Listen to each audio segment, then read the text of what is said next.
아이고, 저 손가락 모양이 뭡니까 저게? 예. 한동훈이가 어제 그 국민의힘 비상대책위원장이 됐습니다. 수락 연설을 보니까 키워드 이재명 5번 언급했고요. 운동권 7번 언급했습니다. 좋은 말을 하려고 자주 언급한 건 아니지요.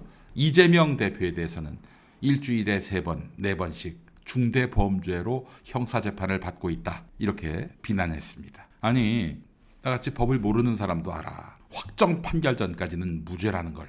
야, 이재명이 왜 일주일에 서너 번씩 재판 정해 나가니? 너희들이 무리하게 기소해서 그런 거 아니야? 검찰 정권 너희가 무리하게 기소해놓고 아니 그걸 갖고 흉보면 어떡해? 하긴 뭐 그런 인간들도 있더라. 그냥 말도 안 되는 건으로 여러 번 고소해놓고는 저 사람 중범죄자라고 그렇게 떠드는 정말 한심하기 짝이 없는 잉여인간들도 있더라고. 아니 고소야 얼마든지 누구나 마음껏 할 수 있지. 근데 그게 정작 범죄가 되려면 법원으로부터 최종 판결을 받아야 되는 거 아니야? 근데 그 이전에 뭐 고소당했다고 기소당했다고 그게 어떻게 중범죄자야? 아니 구속영장 발부라도 받았으면 모를까?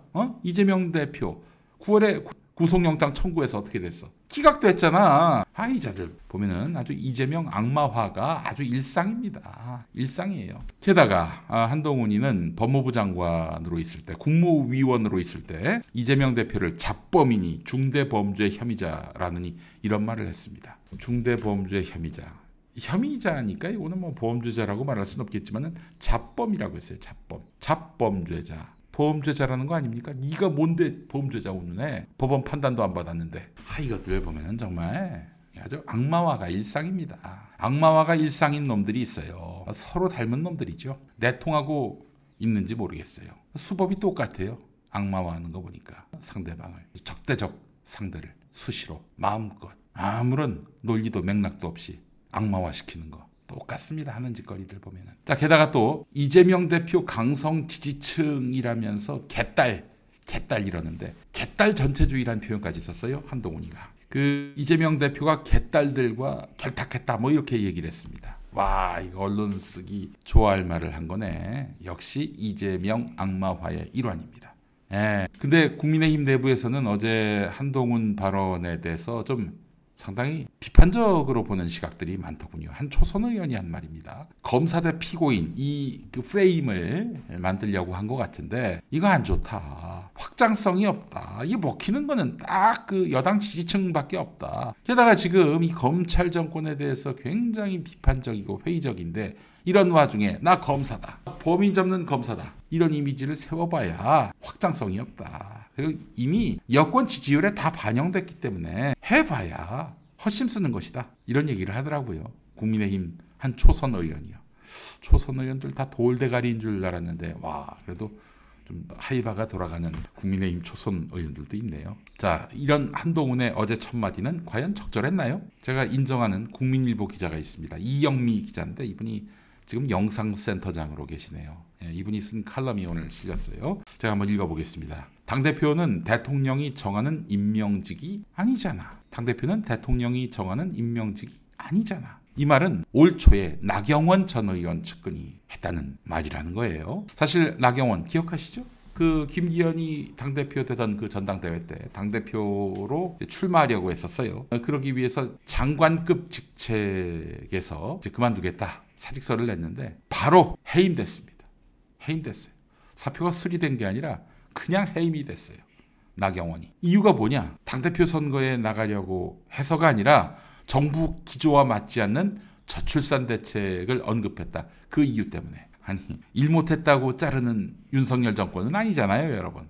생각해보세요. 이태원 참사, 잼버리 사태. 이 파행의 책임을 물었습니까? 이상민이한테, 행정안전부 장관한테. 안 물어봤어요. 전혀 안 물어봤어요. 이것 때문에 부산 엑스포도 결국 고배를 마셨는데 뜬금없이 저출산 대책 언급이 잘못됐다. 그런 이유로 날려요. 나경원이 어떤 사람입니까? 국민의힘에서 나름 존재감이 큰 당대표감이에요. 사실은. 원내대표도 했었고. 그런데 날렸어. 근데 이제 나경원이 이 시그널을 잘 이해하지 못했어요. 그래놓고 당대표 나갈 것처럼 또 그렇게 액션을 취하니까 갑자기 대통령실 비서실장 그 웨이팅 김대기가 공개적으로 나경원을 면박 주고요. 친윤, 특히 초선 이들이 나경원을 집단 린치했습니다. 결국 어떻게 됐습니까? 한 일주일 지나서 나경원이가 출마 포기를 선언했었죠. 자, 다음에 안철수가 또 나오려고 그러니까 안철수를 국정의 방해꾼 이렇게 몰아세웠고, 대통령실 수석의 비서들이 또 나서서 김기현을 또 밀었고, 이런 식으로 당대표 경선 내내 대통령실로부터 실명으로 익명으로 이렇게 김기현 당대표 만들기에 나선 끝에 결국에는 뜻대로 김기현이가 당대표 된 거 아니야. 용산의 시그널을 잘못 읽은 대가를 혹독하게 치른 게 과연 나경원 그리고 안철수뿐일까? 최연소 여당 대표 이준석이 중징계를 받은 건 지난해 7월. 그 뒤 여당을 무대로 펼쳐진 18개월 동안의 정치 드라마는 친위 쿠데타를 연상시키는 반전의 연속이었다. 2번의 비대위와 2번의 법정 공방, 2번의 징계가 이어졌고, 급기야 대통령이 보냈다는 이준석 당대표가 내부 총질이 난다, 이런 문자까지 공개가 됐다. 전 개인적으로 요거는 윤석열이 권성동한테 보낸 게 아니다. 윤석열의 휴대폰을 쓰고 있는 다른 사람이 권성동한테 그 문자를 보냈다. 체리 따봉과 함께. 이렇게 보거든요. 곧 드러날 겁니다. 이준석은 밀어내고 나경원, 안철수는 쳐내고 윤심이 이보다 더 투명할 수 있을까? 그러고 보면 김기현 리더십은 저절로 탄생한 게 아니다. 정치적 몸싸움도 불사한 용산의 맹렬한 노력이 창조해낸 것이다.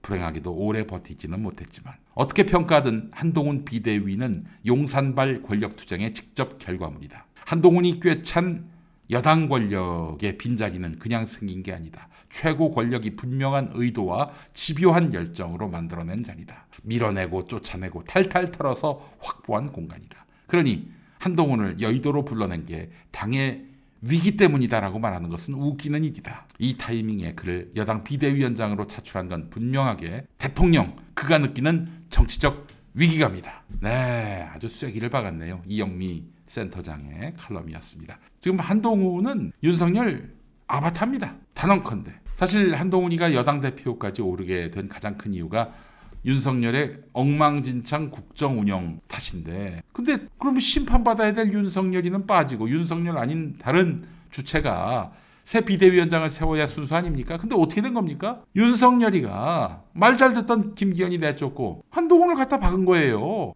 이게 본질입니다. 지난 10월에 그 서울 강서구청장 보궐선거 참패를 당했던 국민의힘. 누구 때문입니까? 김태호를 무리하게 공천한 사람이 바로 윤석열입니다. 우리 심판 좀 해주세요. 이러면서 민심의 역행에서 김태우를 대법원에 의해서 유죄 판결을 받아가지고 직을 잃은 그 김태우를 억지로 사면시켜서 후보로 내세운 윤석열 책임이라고요. 근데 그 윤석열이가 당의 위기를 수습한다고 한동훈이를 갖다 박은 거예요. 자, 그렇다면 한동훈이는 사실 당대표가 되면 그 아무리 윤석열 아바타라 하더라도 의미 있는 자성의 목소리를 내는 것이 순서였습니다. 근데 업종을 바꿨는데 목표는 달라지지 않았어요. 과천에서 잡았던 이재명을 이젠 여의도 와서 잡겠다는 거 아닙니까? 공무원에서 정치인으로 직을 갈아탔는데 하는 일은 똑같아. 이재명 잡는 거. 이제 곧 한동훈은 본인이 원하든 원치 않든 곧 시험대에 오를 것입니다. 어리버리했다가는 정말 큰 코 다칠 겁니다. 그 시험대가 총선, 그 결과물이 총선 성적표 아닙니다. 당장 내일이에요. 내일. 자, 어제 그 한동훈이가 총선 불출마 선언을 했습니다. 총선에 승리하고 당대표 타이틀로 대선에 직행하려는 것 같은데, 만약에 진다면 대선 도전이 되겠어요? 대선 도전할 수 있겠지. 되겠냐 이거예요. 총선에서 이길 수 있겠냐 이거예요. 그렇게 해서 그걸 발판으로 대선 도전할 수 있겠냐 이거예요. 어제 한동훈의 불출마 선언은 이렇게 보는 시각도 있습니다. 비례든 지역구든 그 선거에 나가게 되면은 또 혹시 자기가 만나기 싫은 도전자를 만나지 않으려고 일부러 출마 안 하는 거 아니냐. 지역구 안 나가고 비례대표 나가면 비겁하게 도망간다 이런 얘기 들을 수 있으니까 그게 싫어서 비례대표도 안 나가겠다 이런 거 아니냐. 이렇게 보는 시각도 있는데, 기본적으로 영남 중진 의원들의 불출마, 험지 출마를 요구하기 위한 겁니다. 그래야 할 말이 있는 거 아니에요? 그리고 또 자기가 이번에 국회의원 돼서 뭐 합니까? 한 2년 지나면은 이제 또 대선 레이스에 들어가야 되는데. 그렇잖아요. 그래서 아예 그냥 불출마해도 큰 손실이 아니다라고 판단한 것 같습니다. 자, 어쨌든 이렇게 살을 내주고 뼈를 가져오는 이런 방식으로 해서 영남 중진 의원들 불출마 또는 험지 출마 요구를 하기 위해서 이렇게 본인이 불출마한 것 같은데 현역 의원 상당수를 교체하겠다라는 그런 의지지요. 자, 그런 상황에서 김건희 특검법이 올라온단 말이에요. 일단 민주당이 의결시킨다 하더라도 윤석열이가 이제 거부권 행사할 거란 말이에요. 이제 재의결을 할 상황에 놓이게 된다면은 여러분 뭐 잘못 아는 분들이 있더라고요. 200석이 넘어야 재의결이 된다 이렇게 알고 계신 분들이 있는데 200석이 아니라 출석 의원의 3분의 2 동의를 얻으면 됩니다. 민주당 의원들만 남고 국민의힘 의원들이 다 나간다. 그러면 거의 재의결이 확실하죠.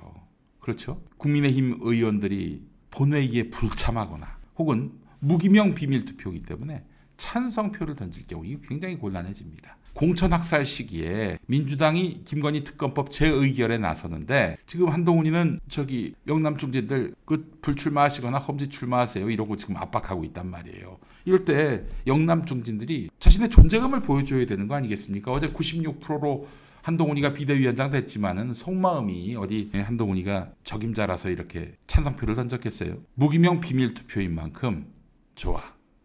너 한동훈 우리 우습게 보지 마라. 우리가 아직 현역 의원이야. 이러면서 김건희 특검법 재의결 때 찬성표를 던진다. 그래서 3분의 2가 넘어간다. 그럼 진짜 개피 보는 거죠. 한동훈은. 윤석열은 말할 것도 없고. 수치상으로 국민의힘에서 15명에서 20명만 이탈하면은 김건희 특검법은 통과됩니다. 통과되면 이제 총선이 뭡니까? 이 특검법의 그 소용돌이에 윤석열과 윤석열 머리 위에 있는 김건희 그리고 그의 따까리 한동훈이 휘말리게 되는 것입니다. 아주 볼만한 일들이 벌어지게 될 거예요.